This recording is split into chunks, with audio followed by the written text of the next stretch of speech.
to Is e to the power VBE over VT. In this equation, if VBE decreases, wouldn't that cause IC to decrease?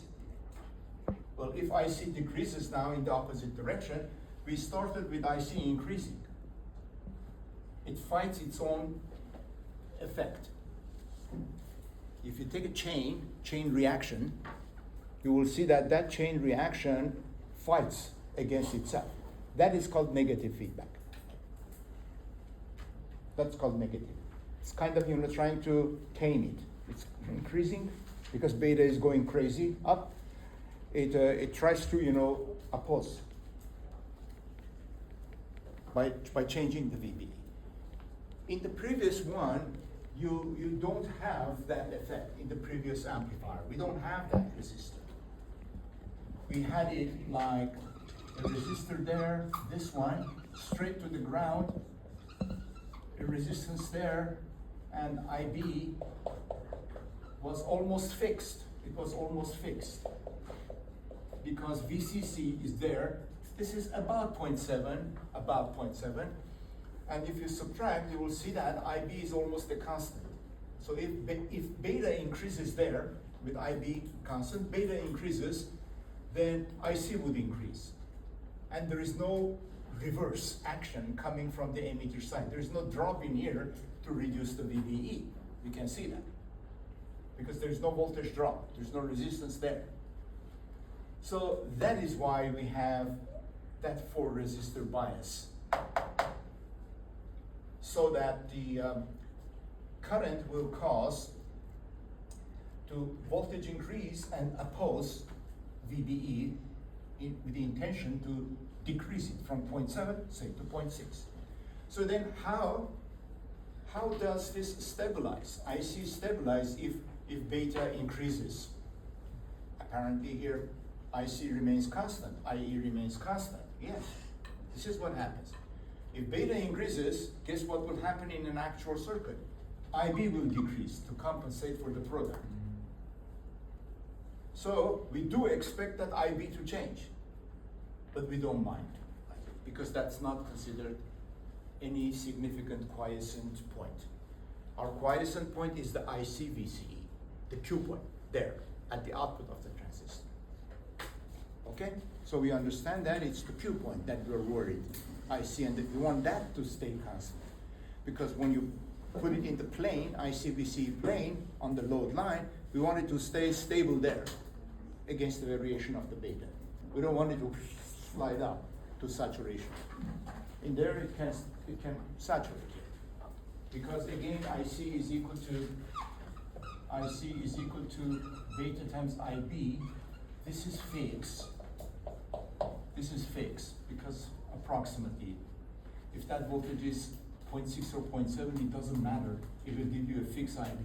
This is fixed. So if this goes up, that will go up without compensation, with nothing coming back and compensate for it. And then eventually, if IC increases, the voltage drop on the resistor will increase, and eventually VC will go all the way to 0, to saturation. So that's why when you build an amplifier with that kind of a crude biasing, that last one, you put one transistor, it works. You put second transistor, it doesn't work because it goes into saturation. So we don't want that to happen. But in here, almost you put any transistor there, beta equal to 50 or beta equal to 250. Perfect. These biases will be followed. Because of that, negative DC feedback. There is another common emitter amplifier, another type of feedback, which I will discuss it. It's not in the note, but I will do it as an example in the class.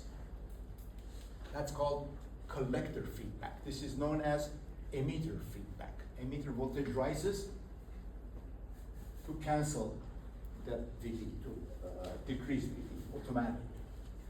And there is another one which is called collector feedback. We will take a voltage from here, return it, and you will see how it will do exactly the same thing. Exactly the same thing. It will be a negative feedback as well. Okay, so here is the start of the course, starting with the 4 resistor bias. How do you bias the transistor in the design? We usually specify the Q point, how much ICQ we want over there. Let's go here. We specify how much ICQ we want, say 2 milliamp, VCQ 4 volt, 5 volt, in the coordinate, determine that, we specify that. Then the next thing is to design the rest of the network. What do we choose for R1? What do we choose for R2? Okay. If you see in this example, I put a battery here, just to make it easy, to make the argument easy. Fixed 4 volt battery. But it is useless if I try to make this into an amplifier. Check why it is useless. So we need to put a signal into the base, right? Put the capacitor here, AC source. So when you put a signal into the circuit, the capacitor will be a short circuit, right? The battery, which is a DC, you put that into a short because you can't change the battery if it was solid. So if this voltage was 4, it would stay 4. You couldn't change it. So it would stay like a short in the AC model. All right, now try to analyze the circuit. You will see that you have a source here to the ground, you have a short circuit for the capacitor, you will have a short circuit for the battery, and then you will have the transistor R pi, etc., etc. Okay, well, it's a short, so your signal will get nowhere. It can't get into the circuit. You won't be able to fluctuate, you perturb this voltage. It will be a solid voltage. You won't be able to change it to signal or superimpose anything on the top. So, no action. But if I replace this one with a Thevenin source and a series resistance, when it comes to drawing the equivalent circuit, that source will go out, the Thevenin resistance will remain there. Now you can signal, because if this is a short and there is an RTH in here, RTH, which I'll tell you what that value is, yes, you can deliver a signal to the base of the transistor. That part is your transistor. You can still deliver. Okay, so let's look into the detail. That's why we have an R1 and R2. And that is why we can't make that R1 and R2 too small. Because if you make it too small, it will be like a short circuit itself, very low. And if it is too low, it will overload the signal generator, the preceding stage. And input resistance will be low, and that will take all the power from the source, and your power gain will go down to nothing. So we can't make this R1 and R2 too small just because we want to get a fixed solid voltage there. Bad idea. It should be high enough. So this criterion is based on the fact that you want to turn that thing into an amplifier, and you need to make a practical VB in here that biases the circuit. Practical voltage and a practical internal resistance. Battery is not going to work in that way. So here, first, the instruction is you will decide what do you want, ICQ, VCQ. So you've got the IC, VCE plane, you see, I want it here, safe point. Not too high of IC, not too high on the VCE, not excessive IC, VCE product because power will be too high. You know, somewhere you will choose. You specify that, then you work from there. You go and determine, you get an idea about the beta. So figure out from the data book what is the beta. So IB will come out. How much base current you need at a typical beta in order to establish your IC. So IC is 2 milliamp, beta is 150, boom, boom, divided. It will give you IB equal to say 510 microamp. So that's the amount of the current need to be delivered to the base. Once you determine that, then you will select VE, this voltage, V of the E. Because it is that voltage finally with respect to the ground here that determines the IE. So if I want to end up having 2 volt, 3 volt over here, and with the size of the resistance that I have in mind, I can establish any current. For example, I need 2 milliamp for IC, and therefore for IE, 2 milliamp. And I want the VE to be, say, 2 volt. So 2 volts divided by 2 milliamp, 1 kilo. Straight away, RE has to be 1 kilo. So one parameter comes out. It's known, it's got to be 2 kilo. What is the size of the VE? That's the question. How do we select the VE? Okay, the choice of the VE generally is to make it much, much greater than the anticipated uncertainty you have in the VBE, because you've got VE over here, and then you have VBE over there. So this voltage is the V of the E plus VBE, right?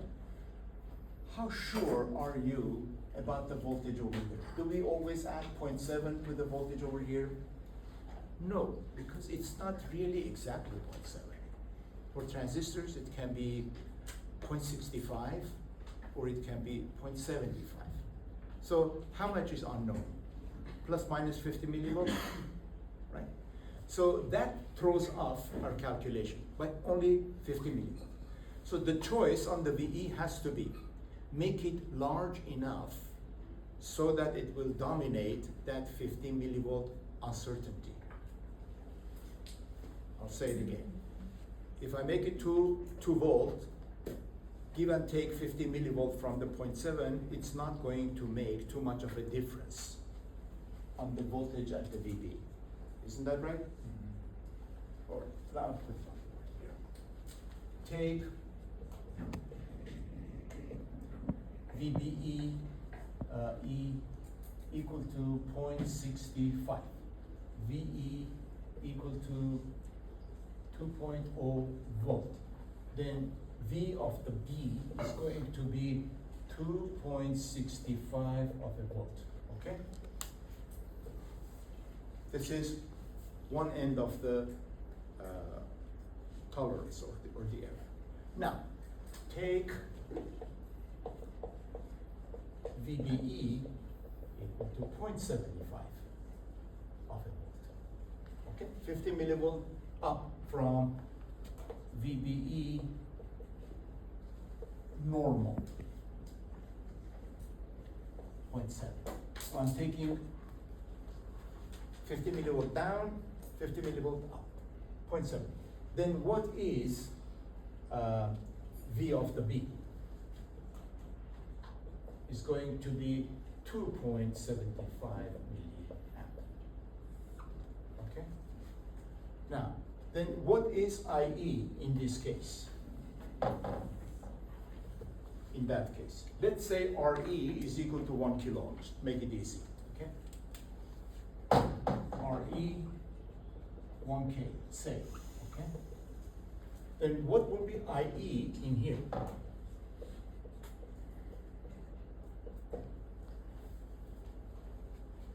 If I take it 0.7, if I take it 0.7, if actually it is 0.7 and you know, as 0.65, the difference there, I should say delta IE will be delta VBE over RE.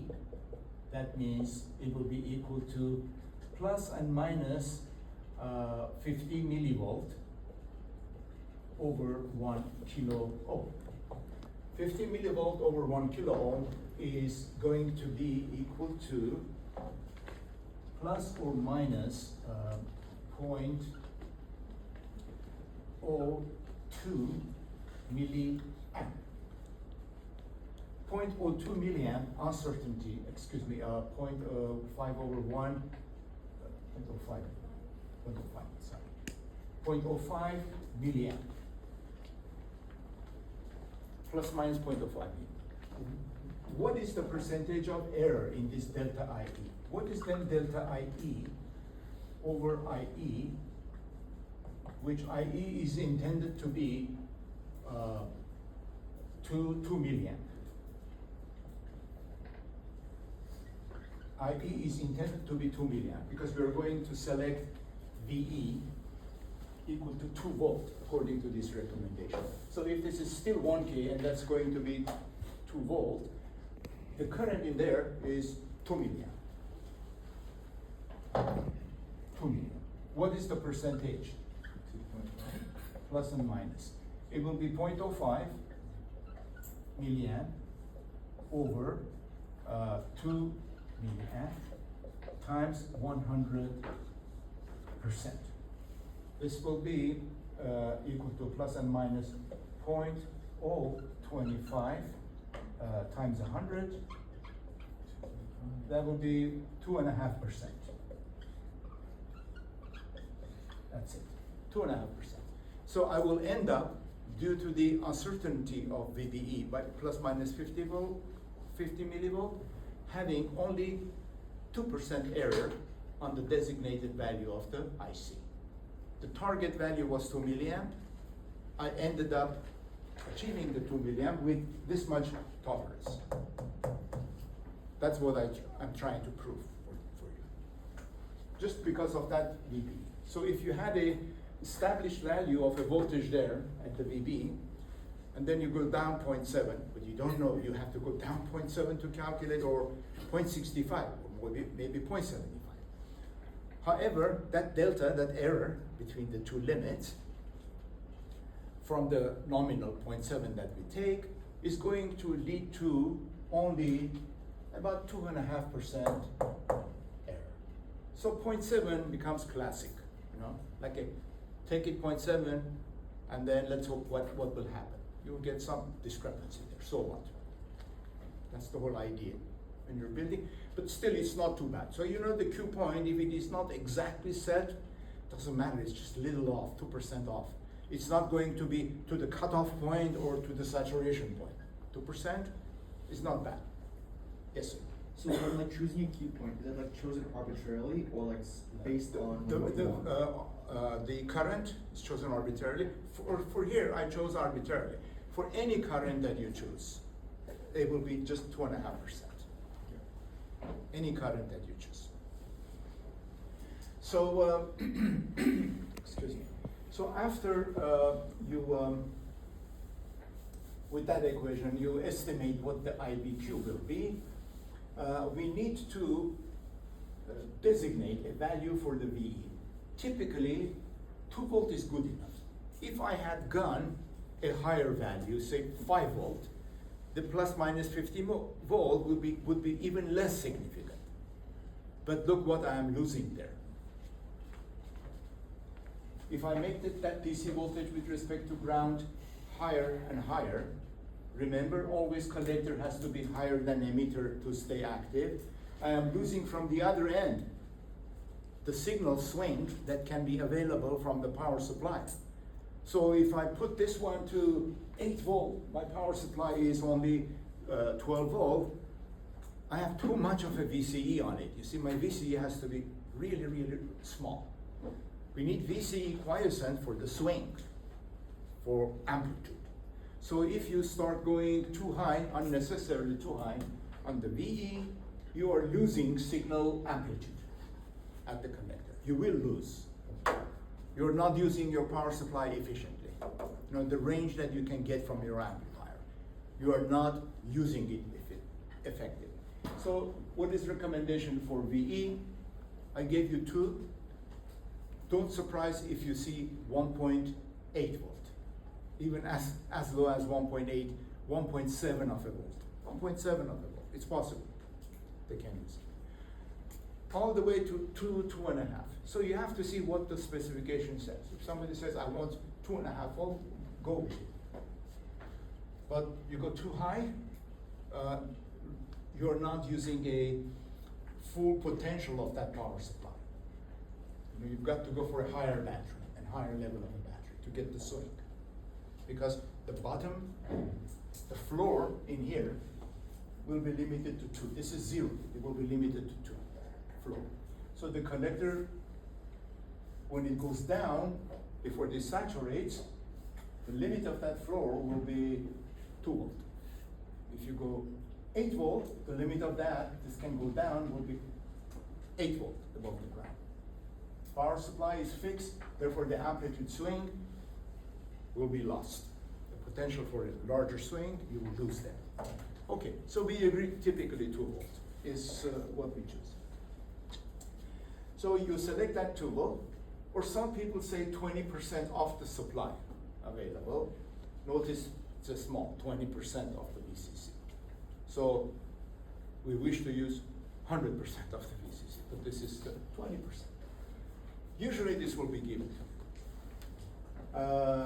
Take the smallest of the two, and then assume VB is 0.7. Then V of the B can be calculated. How much DC voltage do I need there? It is VE plus the 0.7, that's about 2.7 volt. And then find R1, this resistance R1, so that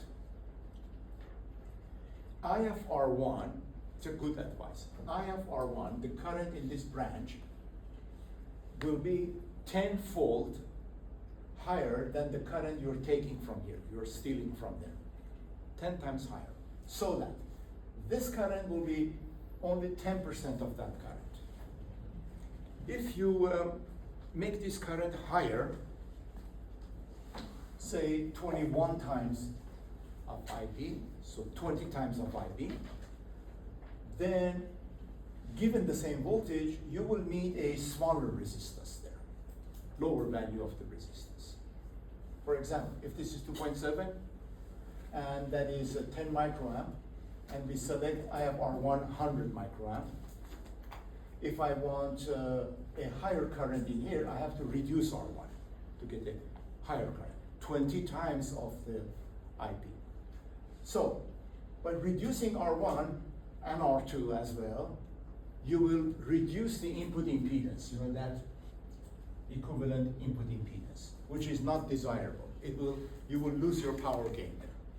So we've got to go with the highest possible value of R1 and R2, highest possible, but yet make the current in these resistors about 10-fold of the necessary current for the IBQ, because you have IC, you've got to have IB to support IC. So you make the current in that chain 10 times higher than the current taken away from that chain. So this will be almost like negligible, this current, negligible compared to that. Then if somebody asks you very quickly, then what's the estimate of voltage in here? Look what you can do. You can say, let's ignore this current, because it is much smaller than the current here and there. This is 10 times of that, that's 9 times of it. So this is much smaller than both. So then the voltage in here will be voltage divider rule. R2 divided by R1 plus R2 times VCC, finish, quick. You can do it in your head, on the spot.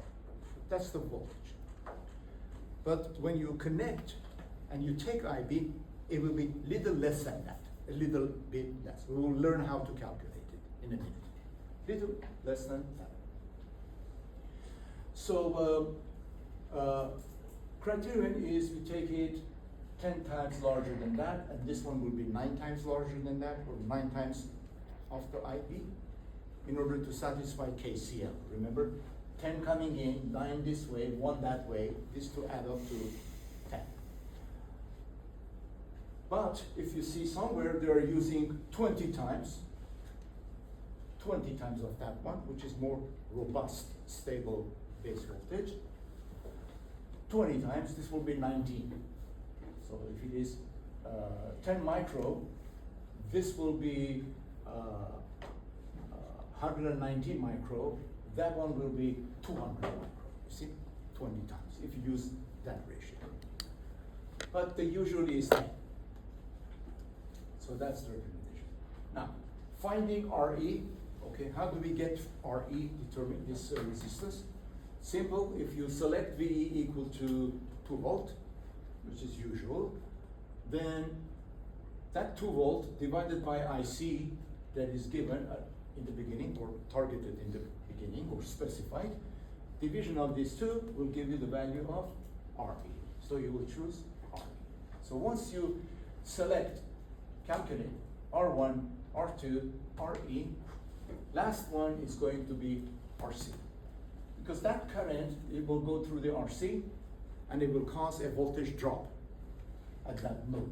This is a fixed current going down, so this voltage is less than that one because of plus minus drop. You have to be careful that the VCE in that setup doesn't go into saturation. Okay? If you select RC too large, it can go into saturation. Not too small, because if it goes too small, it's not going to give you any gain. Gain will be small. AC voltage gain will be small. So it has to be somewhere optimum. And guess what? In the previous example that I explained to you, the optimum would be if you can put the DC point, DC, VCE, VC quiescent, in the center of the AC load line.